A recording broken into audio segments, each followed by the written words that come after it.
when you send a V1 to him, usually, hopefully before like lunch or around then he'll correct you real quick if you're not on track. And we all get a lot of start overs from time to time. Dylan and Scott were telling me some stories about, I think on one of the Used albums, just going like starting from scratch on a song hundreds of times until you get it right.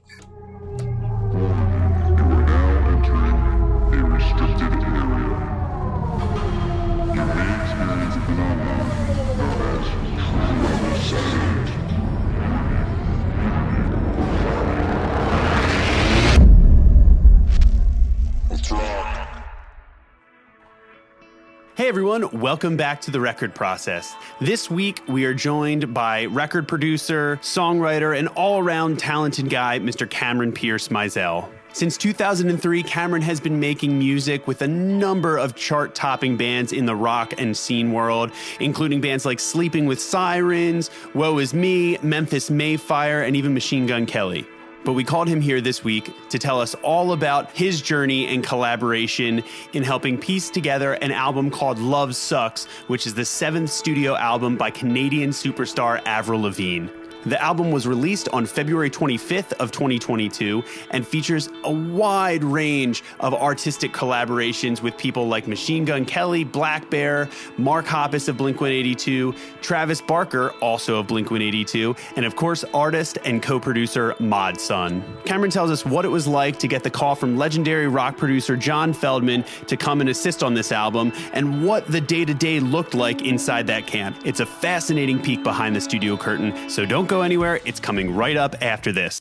When the world shut down in 2020, musicians and producers everywhere were forced to re-examine and reimagine their creative process. Without the possibility of in-person studio collaboration, the future of music production was anything but certain. But as the old saying goes, where there's a will, there's a way. And for those professionals who were determined to never compromise on the quality of their audio, the world-class engineers at Audio Movers established that way. By combining the HD streaming of lossless multi-channel audio straight from your DAW with the unique ability to adjust latency and bitrate, Listen To stands as the solution to unlocking global creativity in music production. Its power has been felt on Grammy Award-winning albums and on over 85% of all modern Abbey Road studio sessions. So stop letting your physical location dictate the quality of your work and the projects within your reach. For a free trial, just follow the link in our show notes and use the code PROCESS to receive 10% off the first year of your membership.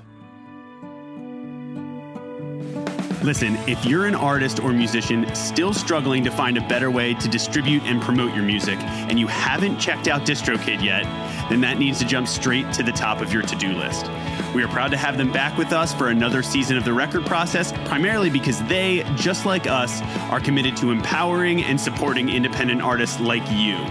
DistroKid is by far the most affordable service for distributing your music to all digital streaming platforms, and it comes with a bunch of tools to help you elevate your career in a ton of crucial ways. DistroKid not only allows you to spread your music across the streaming ecosystem, regardless of what platform might be top of your focus right now, but it also helps you share your story with labels using their unique upstream tool. You can engage with your fan base using DistroKid's text messaging feature, and they'll even help you create unique lyric videos that can help you promote your music better online.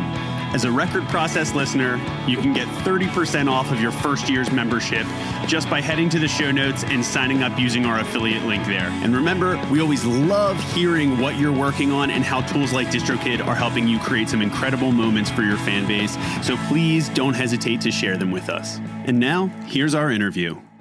Cameron, what's up, dude? What's going on? Nice to meet you. You too. Pleasure. I'm a fan. Yeah. Cheers, dude. Well, that's very nice of you to say. I'm also a fan of Tom's hair. So, yeah, we have that in common, I guess. Are you in Nashville, by the way? I am. I just moved here a month and a half ago. Oh, that's awesome. From where?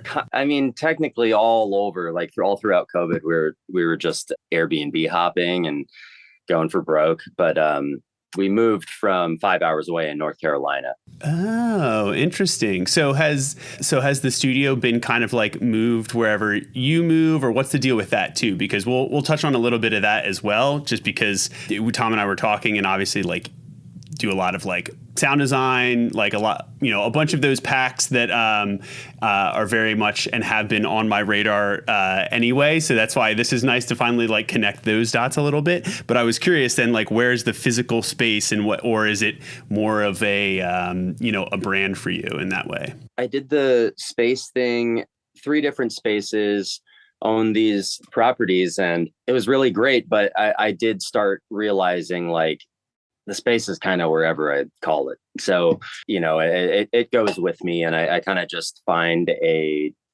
headquarters, an area. And then I really like to just do what I did right here. I just connect with I make new buddies and find somebody that's in my favorite stage of the build out process, which is like sort of reaching the finish line, but still lots of fun things going on. And if they're in for it, I kind of insert myself. Oh yeah. Okay, cool. So who's on the hook in Nashville then? Before we dive in, then I'm curious because full disclosure, I know what you mean when you say it's kind of just the name goes with you. Because I brought the True Level Studio name. Tom is in the physical space, which is in Blackwood, New Jersey. I brought the name with me to Atlanta when I moved down here 2 years ago, or a year ago rather.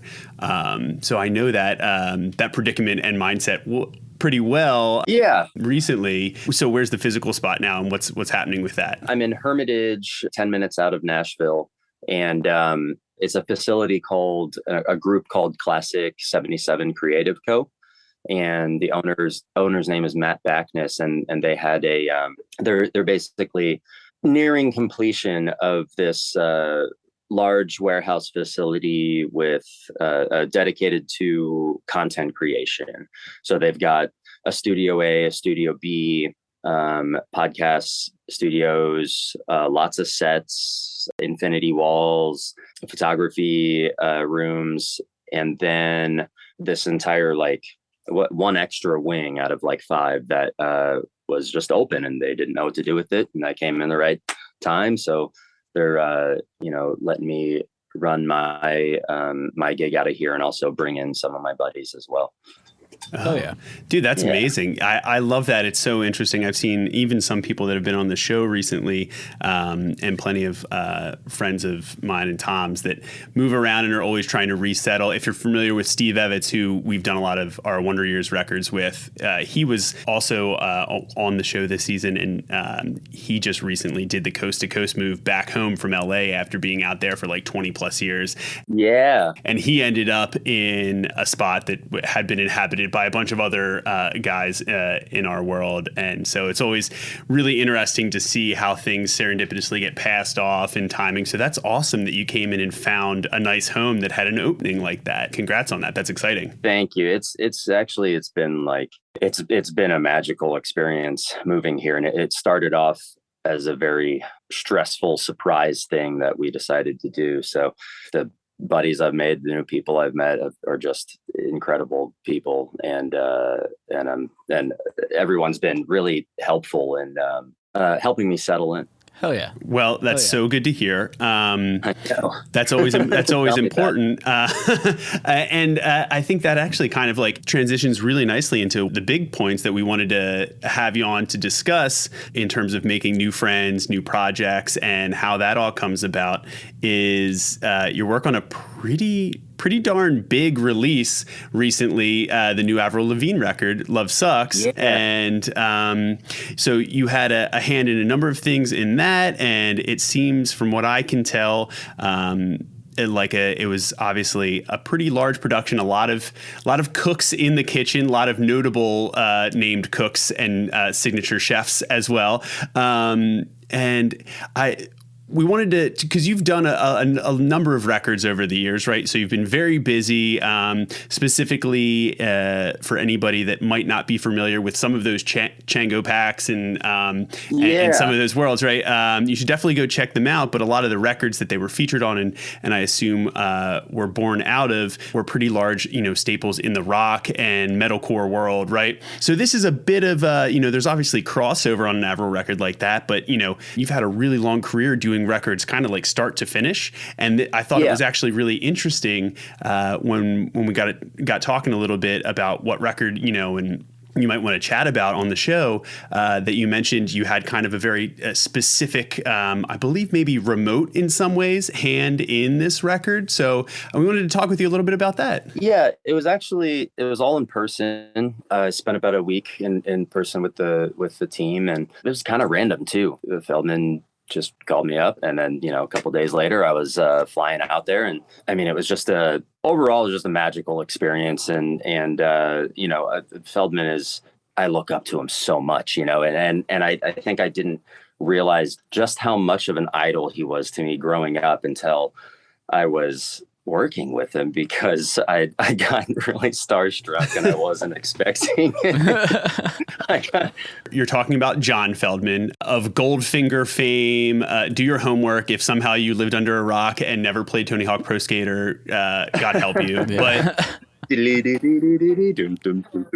But so give a little bit more background for anybody that's not familiar with John Feldmann's work as a producer as well, because he's had a very big impact specifically in molding a large portion of the like pop and rock spectrum over the last couple of decades. So what are some of the stuff that he's worked on that, that maybe you were a fan of specifically? Well, I mean, the Goldfinger stuff, it just, all of it. I was absolutely obsessed, and I was really into punk and ska. Just his production style as well. There's some more obscure bands like City Sleeps that he, produced a one-off for, and 5 Seconds of Summer, big one. You'll find that he's behind in some way just about everything you like. So the experience was really interesting because, like you said, it totally took me out of my comfort zone, as well as my routine, what I'm used to. And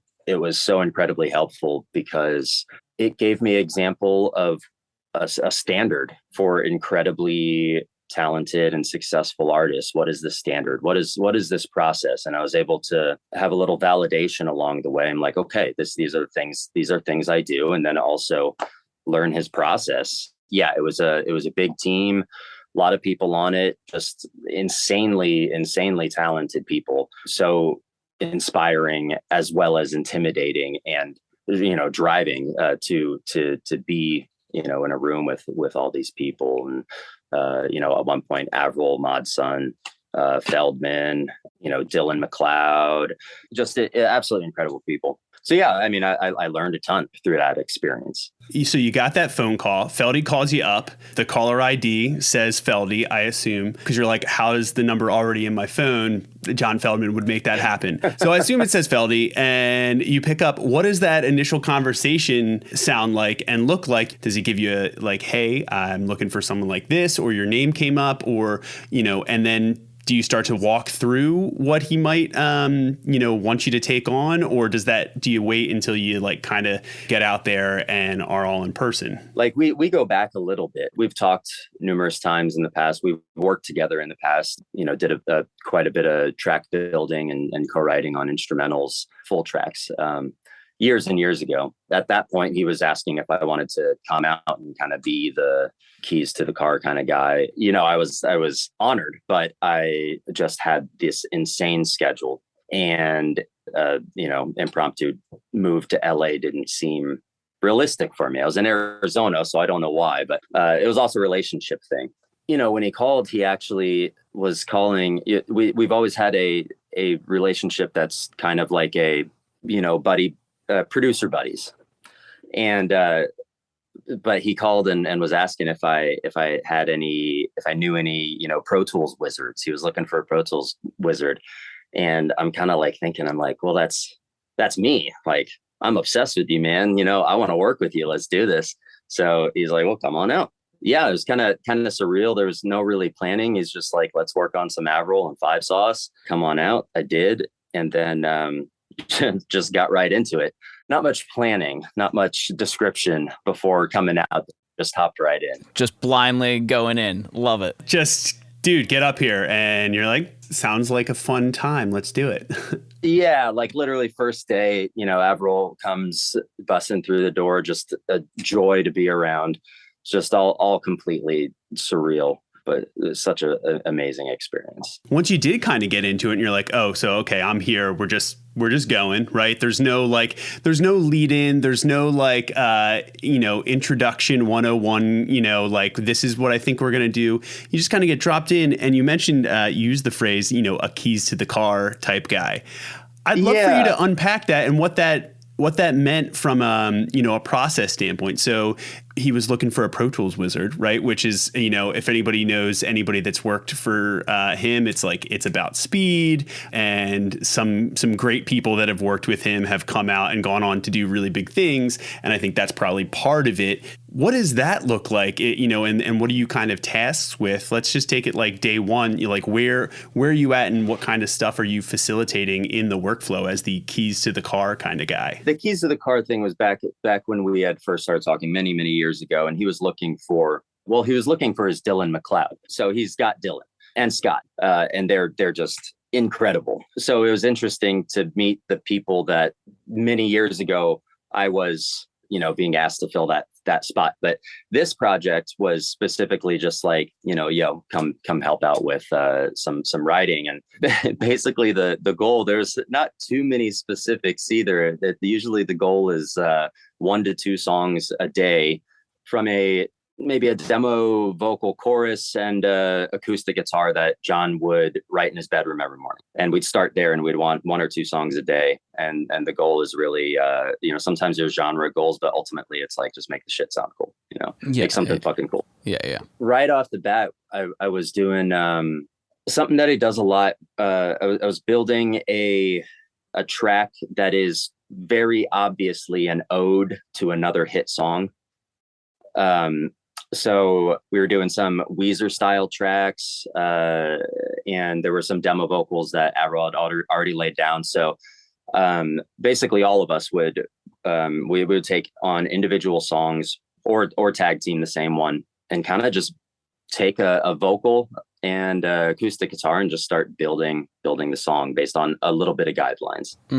When you say I guess extrapolate more on that. Is that everyone like you were talking about earlier, would Feldmann take a track, you take a track, Mod Sun, et cetera, et cetera. When any artist comes in, it's, that day is different. They're there to get their ideas out of their system, get everything down and start building that way. Or even, get some demo vocals down with the acoustic, something, just get it out there. And then we'll start building. It wasn't necessarily so much that each of us would take a track. It was very much so a team effort. And to speak to the speed that Feldmann requires, it really is almost like an assembly line where we're passing things back and forth. We'll take on here, edit this guitar and send it back to me. I'm stuck on here. Somebody try to find some sort of cool effect for this part.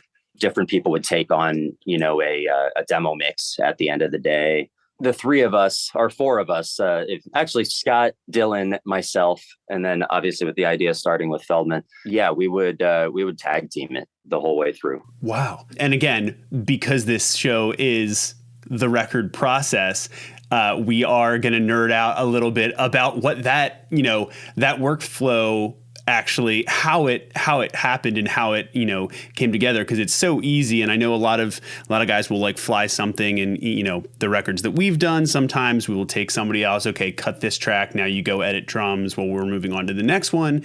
It seems like it was kind of all over the place. Did you each have your own station? Did you kind of go off into separate booths and just be like, okay, cool, I'm going to session on this track for a little bit? And then what was honestly, even down to, because I think there's probably a good portion of our audience that might find it interesting in its own way, because speed and getting ideas from conception to proof of concept that quick to know whether or not you really have something that's going to work is huge. We did an interview with Tom Denny as well, talking about writing templates as well. And so I'm curious, what does that portion of that, workflow look like, and what we're using to just throw stuff back and forth and tag tag somebody into the ring on something if you needed it. Totally. There would be generally 2 songs going on in the facility, but we would tag team the same songs.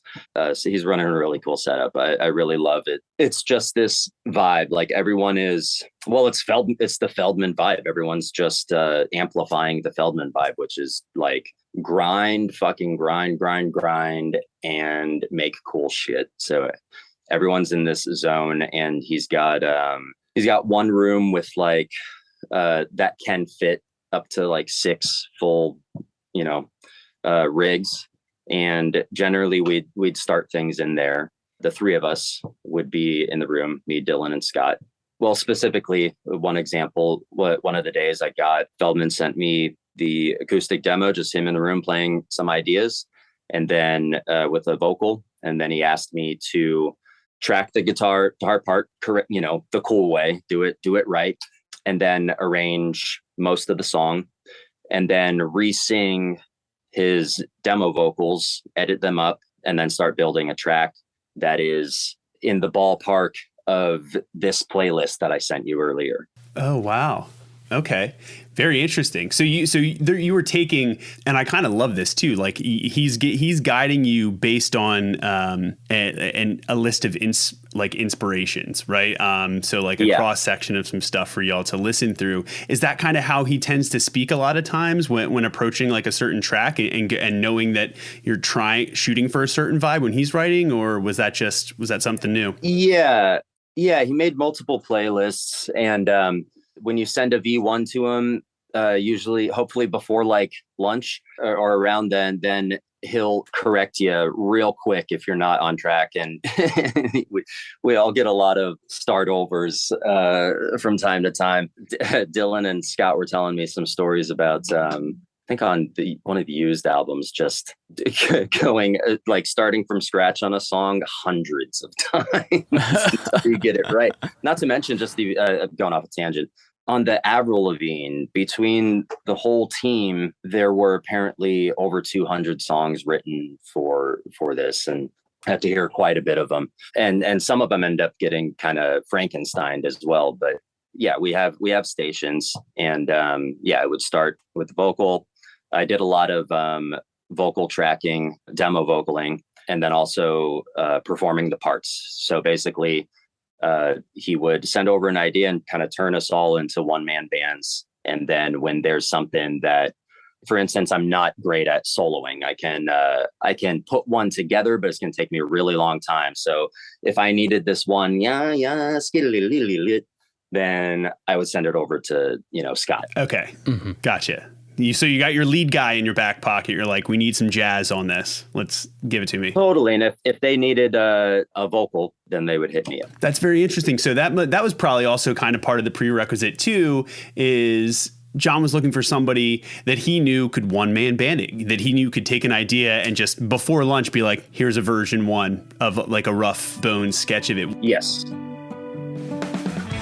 Taking a minute here to shout out our good friends at Sheet Happens Publishing. Back with us again for season 3. They are a company that works directly with artists to create accurate and immersive tab books, vinyl, and other merch that allows fans to get one step closer to perfecting the soundtrack of their lives. As many of you may know, I had the pleasure of working side by side with them to put together a book for my band, The Wonder Years, and believe me, they are incredibly thorough and always dedicated to artist-approved accuracy in every one of their books. Every tab book comes with the accompanying guitar profiles, which allow you to jump right into playing along with all of your favorite tracks. So all you need to do is head over to sheethappenspublishing.com to check out everything they have to offer, and be sure to enter the code TRP15 at checkout for 15% off your first purchase. Or you can find the link in our show notes, and again, that's promo code TRP15. Anybody that's listening, whether you've been doing it for years or just kind of like demoing, starting out in GarageBand Logic, that sounds like a pretty overwhelming task to be like, hey, by lunch, I'm going to take an acoustic and a vocal from this 30-second idea and have to build out an entire song and instrumental bed and send it to John Feldmann to tear apart. So, it is.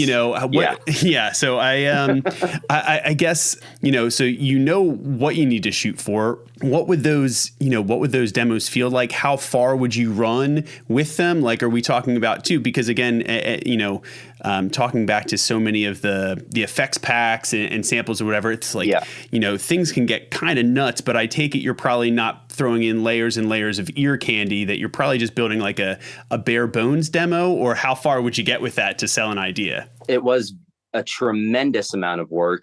And that was actually Feldmann's exact words and warning. It's like, just so you know, this is going to be a tremendous amount of work. And internally, it was while I was also dealing with this new realization that I'm fangirling over this person I thought I was buddies with. So it was very daunting, because we did take the songs to a near release level. We would pack in all the parts. He hustles all day long and is in contact with every artist ever all day. And what we're trying to do is spark that creativity in the artist.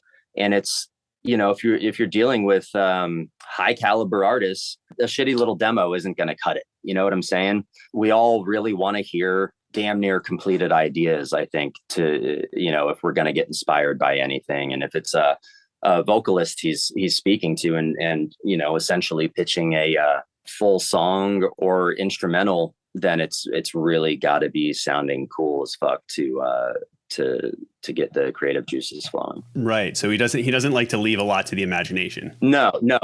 So you're taking it to that like near release kind of level. Like, are you starting with like a template that you're like working on that like is tried and true, or is it like everything's from scratch?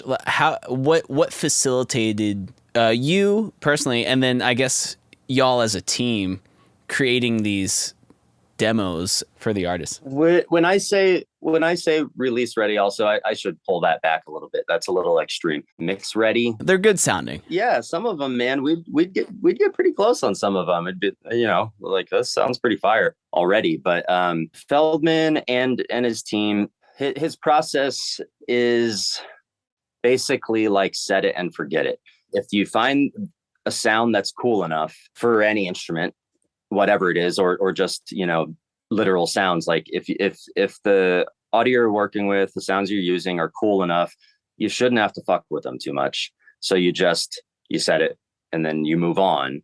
And then really at the end, to give it that like, oh, this is Feldmann, it's coming down to the drum samples we're using, or the fact that most of the demos end up getting his actual in-house kit performed on them. Since it's always set up, it's always mic'd up, ready to go. You just run in and play the part. So you have that Feldmann sound right off the bat. You're using the gear that he uses on everything. And then he's very gracious about what he wants to teach. He wants, especially the people that he's having out helping out, he wants you to know exactly how he's doing things so that he gets exactly what he wants.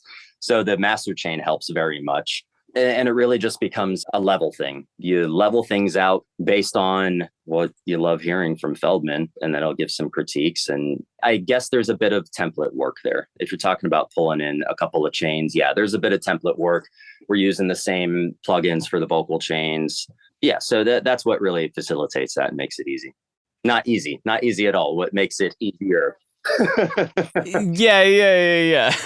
Oh no, for what makes it possible to come up with, I don't know, probably hundreds of what most bands and artists out there would indeed consider release ready tracks, to get to the point where you're just like, nah, we start over. And the thing about templates as well, or just that idea, like especially these days, and unless you're doing something like, I want my song to sound exactly like this post-hardcore band, templates are great. Templates are great for that. You could literally just pull up that template and boom, it's whatever. Especially these days, and then the realm of music John works in, there's not a lot of songs that sound the same outside of a bass, a guitar, and a drum. What can you use templates for if the rest of the song is a bunch of crazy sounds, Right. Totally. A couple of the guests that we've had on have gone to say that they have their like routine and setup and how that played into their aspect of writing. And like just having like the drums set up and tuned and mic'd up his way, like, yeah, man, it feels like very reminiscent of like the Stax like recording model of like, yeah, the EQ sits there and it's always there, and like that's what the kick drum is, of course, like that kind of stuff. But so cool. Did you, so on that note, did you bring any of your own stuff out there to give you a little taste of home? Like anything that you knew you wanted, whether it be like sound libraries or you know, plugins, like, or does John just set you up with here's my like, you know, STL tone pack, you're allowed to use like sounds presets 1 through 50, or, you know, or do you have your own stuff, you know, like instrument wise that, you know, you're going to want to kind of have on at the ready? I brought my computer. I had all my stuff. And then Feldmann encouraged me to pick up a few more packs and also provided me with a couple things. He was pretty encouraging of keeping my own workflow. But then once I got there, and especially after the first day, and Dylan and Scott, man, I can't say enough great things about all of them, but you know, Dylan and Scott are just powerhouses, dude. And they kind of helped me get in gear a little quicker too. And just let me know like, oh, John's going to want you to use this. Like, I know this and this and this, but just do this. John's going to want that. Yeah. I got a lot of help from Dylan and Scott, and Feldmann is really just encouraging of cool shit and the creative process. Good. Well, we should have him on. Hell yeah, man. Well, dude, that's so good. I think it also starts with the extension, and you know, it's like he's having you out, and you know that everybody there trusts everybody else, right? You know that you can extend that. This is a pillar thing. We say it probably almost every episode, but this is where it really comes down to it, because he is in a position where he's really like, you know, it's his name, it's the Feldmann producer brand, and right, you know, on the line, you know, and that he's only going to bring in people that he really trusts, you know? And so that alone has to be at least a little, it's like, all right, I know I'm there. I know everybody else that I'm working with has my back, because we're all trusting each other, which I think is really important in a scenario like that. Cause it's not like they're not waiting for and watching for you to fail. You know, they're just like, no. How can I make sure that you come up with the coolest shit? Cause that's going to make the biggest difference for everybody. So there's no real like selfishness in that process. And I love that. Especially when you talk about the fact that I'd like to unpack this a little bit more, almost like 200 plus tracks were kind of conjured up for this album. So let's just put that in perspective. Most bands and even most prolific songwriters throughout an entire career that spans decades will never release that many songs and that many, not only ideas, but pretty much like full song arrangements and structured, I would imagine, based on what you're saying, were brought up and written in the making of this project. You got it down to 12. What does that look like, feel like from your perspective? Were there any heartbreak moments, you know, where you're like, oh no, it's getting cut, I loved it so much? Not at all. No heartbreak moments. Just through and through, it was an honor to be even a piece of the puzzle. The amount I learned is just insane. It prepared me, you know, because at points I felt like the king of post-hardcore, right? It was not good to be complacent in having some, you know, success in post-hardcore music or heavy stuff, because it wasn't reality. It wasn't it wasn't what was to come. And the experience prepared me for being out here in Nashville. You know, I have a great example of the process and generosity towards your fellow artists. You know, that was really, really cool to see, because it was a really great example, because I feel like in rock especially, there's such this competitive vibe, and there's a lot of anger too. I feel like there's just like really aggressive vibes. It sounds, you know, it's like, well, yeah, rock, but like, I don't know. Maybe I'm wrong about that, but from the realm that I was from, it's very aggressive and very backstabby and all these horror stories and everything. and come to find it's just not reality. Have you been watching the new Woodstock 99 documentary? Is that why you're No, okay. I've known nothing about it. Well, I just watched a couple episodes, but it mostly goes into, I think, some of that kind of very I'll say aggro mindset, that can for some reason walk and talk with that kind of stigma, especially in a lot of those subgenres. But yeah, I mean, look at it. It's like you get to the top of the top, some of the, the biggest name artists and producers, it's like they're there, so trying to support, which I think is really important. That, yeah, dude, I mean, you can probably relate to this too, just being in the trenches, working your way up as a producer in rock, looking up to a lot of those people and feeling like you're like trying to claw at, or you got to outdo and compete. And this is a thing too where I think I feel lucky to have come up in a community like where there are a lot of bands and artists that we toured with early on where we really were all each other's biggest fans. And it wasn't like, dude, I gotta do one better than that, or I gotta outdo that. And it can feel the same way, come to find out all these, many years later as, my scope shifts and drifts further and further into the production world and the recording world, that a lot of people, I think, it's so easy to get caught up and slip into that you're talking about, where it's just like, no, I got to outdo this person. Dude, the second you let that go, it's incredible. And then you start, having Feldy on speed dial, and everybody wants you and whatever project you're working on to succeed. And everybody's like, dude, you got to try this. Check out this. I'm going to send you this whole list of, and it truly is unbelievable when you can see things for that and for the way that they actually are when everybody wants people to do their best work. It's real, dude. So that's awesome. What kind of lessons, maybe specifically or like process related, did you then, we'll say bring back? Because obviously it's an open book, and I'm sure you're working on, even as we speak, a lot of really cool stuff. What did you then bring back to your own, we'll say like, Chango world of anything that, were key takeaways from this, aside from, the way to treat, the people that you work with, that you're going to use, having seen those work really effectively? Yeah, it was kind of my introduction into teams, man, teamwork.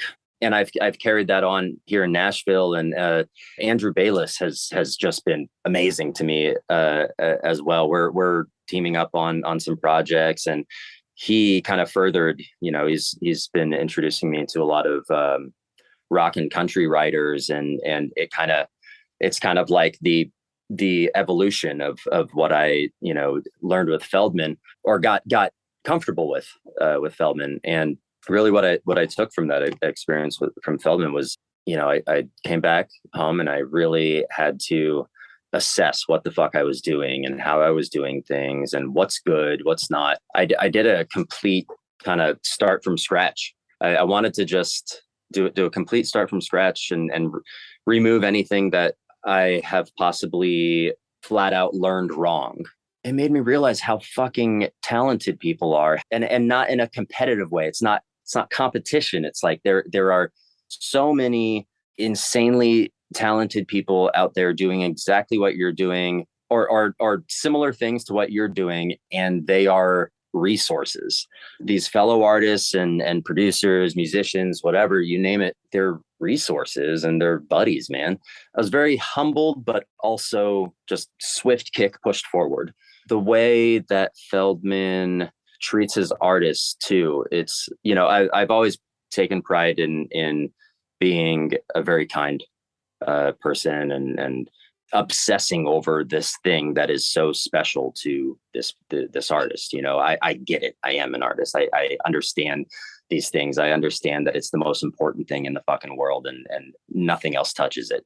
So like I've always pride myself in that. But seeing Feldmann and how much vocalized, we have to get this perfect for the artist. Like the artist matters most. Their vision matters most. We need them to know that all the time.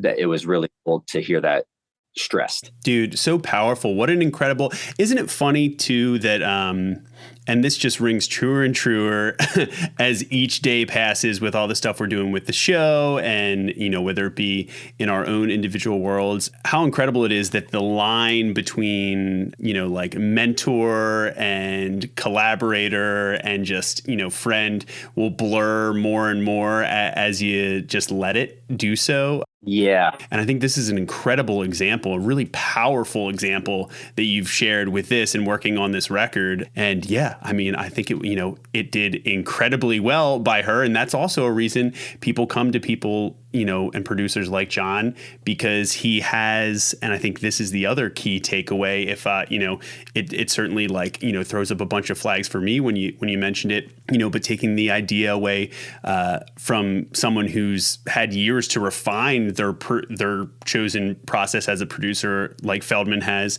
and realizing that it's not necessarily the what, but it's the who, that he's the first one to be like, who do I need to bring in to make this happen? Let's put a team together to make sure we get we squeeze every possible last drop out of this artist that they have and throw everything that we have at it.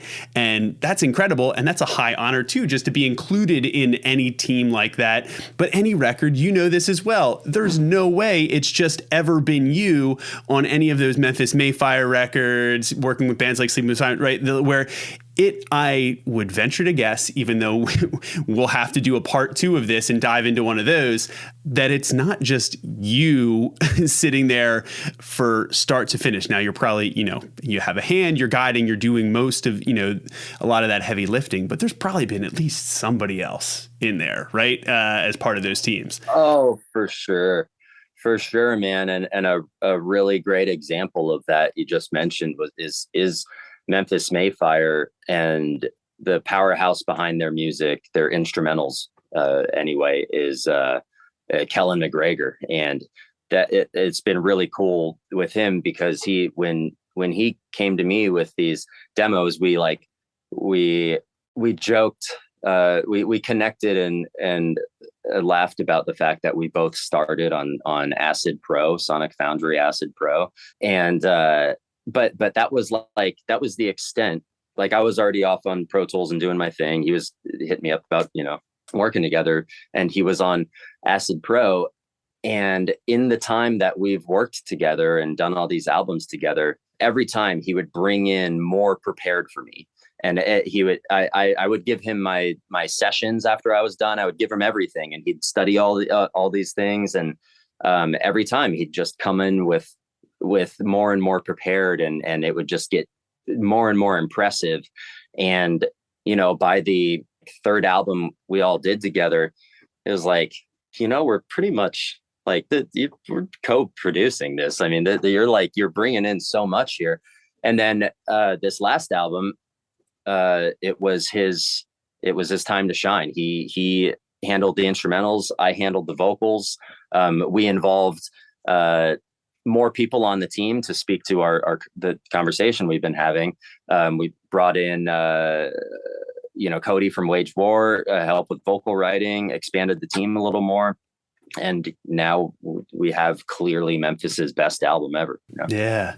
Damn, I love that so much, dude. And yeah, it sounds like, I mean, so he got bit by that bug too. That's just like, it happens. I see it in a lot of guitar players, because they're usually the ones just like demoing riffs, and they're like, all right, let me throw some drums. What would this feel behind it? All right, let me put a vocal. And then I'm like, well, now I got to make this demo. Like, I got to sell it to the band. That's usually, I feel like, dude, that's how I got drug into this like fascination and like a sick obsession of trying to chase these like sonic carrots in terms of like production and pulling tracks together. It's because I was like, I gotta sell this riff to the band. I really need them to think it's gonna be great. Like, no, you gotta see how good it can be. And that progresses with each record, dude. And yeah, and now, you know, he's there and probably doing stuff outside of it, or, you know, could produce whatever, you know, band came to him and do a great job as well. Dude, but that's awesome, because then it gives you more room to pull in other people to specialize, which is can be, I mean, we talk about collaboration, but sometimes this is a great, another great example, dude, of how that can look a little bit different than what people think. Like it's just another person sitting with an acoustic guitar around a table writing, it's like, it can definitely take on different, unique forms. And that's part of the reason we wanted to have you come share this experience behind Love Sucks, dude. I am so grateful. We'll definitely have to have you back for a part 2 and go through that whole record. Man. Maybe I'll come up there to Nashville. We can do it in the same room. Yeah. Well, I happen to run my studio out of a content creation and podcast studio, so it would be perfect. Ooh, maybe we'll take the record process on the road, Tom. It's a bit longer hike for you, but Philly, Nashville ain't too bad. Everyone ends up in Nashville at some point if you're a musician anyway. So I know 1 or 2 of them at least. Yeah, and now I know a third. But Cameron, listen, dude, this has been incredible. Such a pleasure to talk through this, and I really, really wholeheartedly appreciate you taking the time. Likewise, it was a pleasure meeting you both, and I appreciate you all thinking of me. Yeah, man. Well, we look forward to chatting a little bit more. Where can people find you online, like website, all that good stuff? We'll definitely, as always, link to it in the show notes, but give yourself a shout out. Yeah, man. So I think I'm Cameron Mizell on just about everything. And I have a really wild and also really helpful Facebook group, and that's the Chango Studios Cameron Mizell Facebook group. Okay. The best memes, and also really, really talented people in there. There's a big network of visual artists, audio artists, and everything in between. If you need to connect, if you need help connecting, or need some, work done for yourself.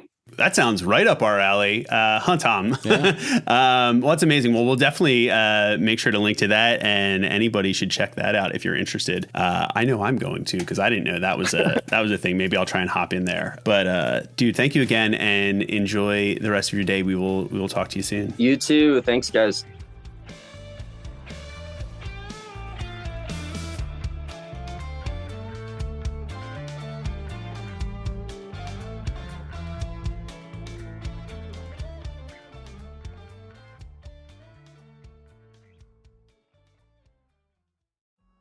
So this was obviously a very big record. Avril Lavigne is a huge, huge superstar, as well as John Feldmann obviously has been responsible from the production end for countless mega hit records. Obviously some huge, huge names. So Cameron was certainly in good company, but he took the time about halfway through this episode to mention something that I think is really maybe the most important factor and responsible for so much of the success that people like John Feldmann have seen over the years with the material that they work on. It was actually him mentioning how when he came in, Dylan and Scott, 2 other guys that were working with Feldmann on a consistent basis, had his back and were looking out for him as the new guy in the room always. They were giving him real-time feedback. They were explaining how John liked it done, what the general workflow was like, because they wanted him to thrive and be able to do his job at the highest possible level. They wanted everybody in the room. Just like Cameron said, John wants everybody to be able to chase creativity and chase really interesting ideas, and to set them up for a way that they can all do this together, because he knows that's how you're going to get the best ideas. You have to sort through a lot of others to find those gems. You can't do that unless everybody trusts everybody else and you all know you're on the same team. So thank you so much for trusting us with your time, and as always, we will catch you soon on The Record Process.